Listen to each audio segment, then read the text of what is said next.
ಕೆಸರಾದರೆ ಬಾಯಿ ಮೊಸರೆಂಬ ಹಿರಿಯರ ಅನುಭವ ಸತ್ಯ, ಇದ ನೆನಪಿಡಬೇಕು ನಿತ್ಯ.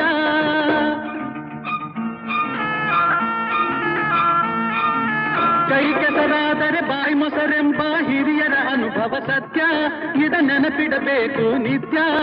ದುಡಿಮೆಯ ನಂಬಿ ಬದುಕು,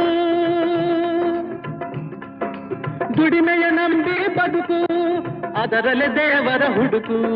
ಬಾಳಲಿ ಬರುವುದು ಬೆಳಕು, ನಮ್ಮ ಬಾಳಲಿ ಬರುವುದು ಬೆಳಕು. ಆಗದು ಎಂದು ಕೈಲಾಗದು ಎಂದು ಕೈ ಕಟ್ಟಿ ಕುಳಿತರೆ ಸಾಗದು ಕೆಲಸವು ಮುಂದೆ. ಮನಸ್ಸೊಂದಿದ್ದರೆ ಮಾರ್ಗವು ಉಂಟು, ಕೆಚ್ಚದೆ ಇರಬೇಕೆಂದು.